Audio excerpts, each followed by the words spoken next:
وائنچ manuscript کا شمار دنیا کی ان مہموں میں ہوتا ہے جن کو اب تک حل نہیں کیا جا سکا۔ کسی قابل فہم تحریر کی غیر موجودگی میں ہم اس کتاب کو سمجھنے کے لیے تصاویر سے شروع کرتے ہیں۔ اس کتاب کا ایک بڑا حصہ پودوں کی تصاویر پر مشتمل ہے۔ کتاب کا ہر پیج ایک تصویر کے لیے وقف کیا گیا ہے۔ کچھ پودے عام زندگی میں پائے جانے والے پودے، جبکہ ایک کثیر تعداد ایسے پودوں کی تصاویر پر مشتمل ہے جو کسی اور دنیا کے لگتے ہیں۔ قرون وسطیٰ میں پودوں کو بہت اہمیت حاصل تھی اور عام بیماریوں کے علاج پودوں سے بنائی گئی ادویات سے ہی ہوتا تھا۔ اس کے بعد اگلے دو حصے نظام فلکیات پر مشتمل ہیں۔ یہ حصے دائرہ نما چارٹس پر مشتمل ہیں، جن میں سے بعض زیادہ بڑے ہیں جن کو فولڈ کر دیا گیا ہے۔ اگرچہ ہمیں ان کے متعلق کچھ علم نہیں، لیکن ان کے ڈیزائن دیکھنے میں بہت اچھے لگتے ہیں۔ ان سیکشنز میں موجود کچھ زوڈک ہمارے جانے پہچانے ہیں، مثال کے طور پر پائسز، ٹورس اور لیبرا، جن کے ارد گرد مدار میں ہاتھوں میں سٹارز لیے ہوئے خواتین کی تصاویر ہیں۔ شاید یہ کسی ستاروں کی جھرمٹ کو ظاہر کر رہی ہیں۔ یہ بات قابل غور ہے کہ اچانک پودوں سے موضوع تبدیل ہو کر فلکیات کی طرف شفٹ ہو گیا۔ ہو سکتا ہے یہ ادویات سے ہی متعلق ہو۔ قدیم دور میں ادویات اور آسٹرولوجی کا گہرا تعلق تھا۔ یہ آسٹرولوجی مینول موسمیاتی تبدیلیوں سے صحت کے گہرے اثرات کو ظاہر کرتا ہے۔ مثال کے طور پر لیو کے مہینے میں معدے، دل اور جگر کے لیے دوا لینا زیادہ کارآمد ہے، لیکن خون دینے سے اجتناب کرنا چاہیے۔ لہٰذا ہو سکتا ہے یہ چارٹ ریفرنس کے لیے ہوں کہ ایک خاص دوا کو کون سے مخصوص وقت میں لینا چاہیے۔ اس پوری کتاب میں صرف یہی وہ سیکشن ہے جو قابل فہم ہے۔ ہر زوڈک سائن کے نیچے اس کا مہینہ بھی فرینچ سے ملتی جلتی زبان میں درج ہے۔ یہاں ہمیں اپریل، مئی، اگست، اکتوبر اور نومبر کے مہینے بھی لکھے ملتے ہیں۔ لکھی گئی تحریر کا قریبی تعلق اوکیٹان سے ملتا ہے جو فرانس کے ساؤتھ میں بولی جاتی ہے۔ ماہرین کے مطابق ہو سکتا ہے یہ پراسرار معلومات شاید اس کتاب کی تخلیق کے مقام کی طرف اشارہ کرتی ہے۔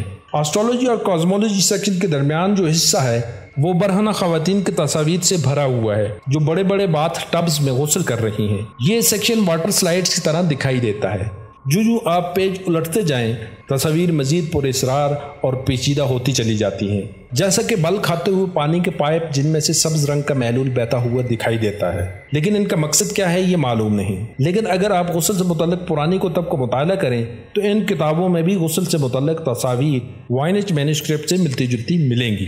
جیسے کہ یہ تصویر اٹلی کے قدیم پبلک بات کی ہے جس میں لوگ مختلف قسم کے بات لیا کرتے تھے، اور ہر ایک بات کی اپنی ایک خاصیت تھی جو انسانی صحت پر مختلف اثرات مرتب کرتی تھی۔ اس لیے یہ کہا جا سکتا ہے کہ وائنچ مینوسکرپٹ میں دی گئی یہ تصاویر انسانی افسانہ صحت کے موضوع پر بحث کرتی ہوئی دکھائی دیتی ہیں۔ اس کے بعد کتاب کا اگلا حصہ دوبارہ پودوں کے موضوع پر لوٹ آتا ہے، لیکن یہاں ہمیں مختلف لے آؤٹ دکھائی دیتی ہے۔ یہ روٹس اور ہربس کا شو کیس دکھائی دیتا ہے، جہاں ان جڑی بوٹیوں کے ساتھ عجیب قسم کی جار اور سلنڈرز دکھائے گئے ہیں۔ ایسا لگتا ہے یہ کسی لیبارٹری کا منظر پیش کیا گیا ہے۔ اس کتاب کے آخری سیکشن کے بارے میں حتمی طور پر کچھ کہنا مشکل ہے کیونکہ یہ مکمل طور پر صرف تحریر پر مشتمل ہے اور اس سیکشن میں کوئی تصویر نہیں دی گئی۔ اگر مارجنز کو مشاہدہ کریں تو یہ سٹارز کی طرح لگتے ہیں۔ ایسا لگتا ہے کہ یہ اہم پوائنٹس کو بلٹس کے طور پر ظاہر کرتے ہیں اور یہ حصہ مختلف ادویات بنانے کے لیے ایک گائیڈ کے طور پر لکھا گیا ہے، یا پھر اس حصے میں اس کتاب کی سمری دی گئی ہے۔ لیکن ہو سکتا ہے یہ ہمارے اندازے سے بالکل مختلف ہو کیونکہ ہمیں یہ معلوم نہیں کہ اصل میں اس کے اندر لکھا کیا ہوا ہے۔ 200 سے زیادہ صفحات پر مشتمل اس کتاب، جس میں ہزاروں تصوراتی تصاویر موجود ہیں، صرف ایک جگہ کسی حقیقی مقام کی نشاندہی کی گئی ہے جس میں ایک شہر کو دکھایا گیا ہے جو ٹاور، برج اور اونچی دیواروں پر مشتمل ہے۔ اس طرح کے برج ہمیں جس مقام کی طرف لے جاتے ہیں وہ اٹلی ہے، لیکن 15ویں صدی میں یہ صرف اٹلی کے شمال میں پائے جاتے تھے۔ تو کیا مینوسکرپٹ کو نادراً اٹلی میں لکھا گیا؟ اس سوال کا حتمی جواب کسی کے پاس نہیں۔ ہم نے اب تک اس کتاب میں دی گئی تمام تصاویر کا مشاہدہ کیا اور یہ اندازہ لگایا ہے کہ یہ کتاب ایک ہیلتھ بک ہے۔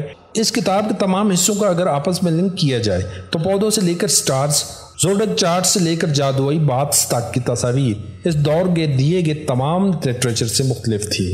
لیکن اب ہم اس کتاب کے مشکل ترین حصے کی طرف آتے ہیں جو کہ اس کی تحریر ہے، جو کہ دوسری یورپین لینگویجز کی طرح ہے جو لیفٹ سے رائٹ لکھی گئی ہے۔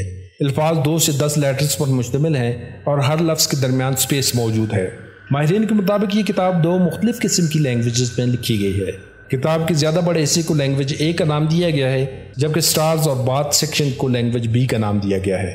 ایک اکیلے شخص نے لینگویج اے لکھی جبکہ لینگویج بی کو 4 افراد نے لکھا۔ اس کتاب میں موجود سب سے زیادہ کامن ورڈ بی ہے جو کہ اس کتاب کا 7% ہے، جبکہ اس کے بعد آف 3.5% استعمال کیا گیا ہے، جبکہ اینڈ 1.75% ہے۔ اور عجیب بات یہ ہے کہ اس کتاب میں استعمال کیے گئے دیگر تمام الفاظ اسی پیٹرن کو فالو کرتے ہیں۔ ہر دوسرا کامن ورڈ پہلے کے مقابلے میں آدھی تعداد میں استعمال کیا گیا ہے۔ اس کا مطلب ہے کہ وائنچ مینوسکرپٹ میں استعمال کی گئی زبان کے پیچھے کوئی جانی پہچانی لینگویج موجود ہے، جس کو جاننے پر ہم اس کتاب کو ڈیکوڈ کر سکتے ہیں۔ لیکن سوال یہ پیدا ہوتا ہے کہ وہ زبان کون سی تھی؟ ماہرین کا خیال ہے کہ یہ ایک سائفر ہے۔ سائفر ایک طرح کی خفیہ زبان ہوتی ہے جس میں اصل زبان کو ایک متبادل خفیہ زبان سے تبدیل کر دیا جاتا ہے۔ کسی بھی سائفر کو ڈیکوڈ کرنے کے لیے اس کے پیچھے موجود اصل زبان کو سمجھنا ضروری ہوتا ہے، لیکن اس کتاب میں موجود زبان کو اب تک کوئی بھی ماہر ڈیکوڈ نہیں کر سکا۔ اور اس جدید دور میں بھی جہاں آرٹیفیشل انٹیلیجنس سے بہت سے مسائل منٹوں میں حل کیے جا سکتے ہیں، یہ کتاب ڈیکوڈ نہیں کی جا سکی۔ بعض ماہرین کے نزدیک وائنچ مینوسکرپٹ ایک تخیلاتی کتاب ہے کیونکہ اس میں موجود بہت سی معلومات حقیقت سے بہت دور دکھائی دیتی ہیں۔ کارنیلیس رڈبل جب لندن میں تھا تو اس وقت یہ خیال عام پایا جاتا تھا کہ پراسرار علوم پر مبنی ایک قدیم اور نایاب کتاب دنیا میں کہیں موجود ہے۔ ہو سکتا ہے اسی خیال کو مد نظر رکھ کر وائنچ مینوسکرپٹ کو تخلیق کیا گیا ہو تاکہ اس کو پیش کر کے نہ صرف عزت اور شہرت حاصل کی جا سکے بلکہ اس کے ساتھ ساتھ مال و دولت بھی حاصل کیا جا سکے۔ لیکن آج بھی جب اس کتاب کا باریک بینی سے مشاہدہ کیا جاتا ہے تو اس میں ہمیں کوئی غلطی نظر نہیں آتی اور یہ کسی سپر ہیومن بینگ کا کام دکھائی دیتا ہے۔ اس کتاب میں استعمال کی گئی لینگویج اس دنیا کی معلوم نہیں ہوتی۔ وائنچ مینوسکرپٹ ماہرین کے لیے ایک ایسا مہمہ ہے جس نے ان پر سحر طاری کر دیا ہے۔ اس کا پراسرار اسکرپٹ، تصاویر اور نامعلوم اصلیت اسے ایک ایسا مہمہ بناتی ہے جس نے اس کو حل کرنے کی اب تک کی تمام کوششوں کو غلط ثابت کیا ہے۔ کیا اس کتاب کے اسرار کو کبھی حل کیا جا سکے گا، یا اس دنیا کے اور بہت سے رازوں کی طرح یہ بھی اپنی پراسراریت کے پردوں میں ہمیشہ چھپی رہے گی؟ یہ کوئی نہیں جانتا۔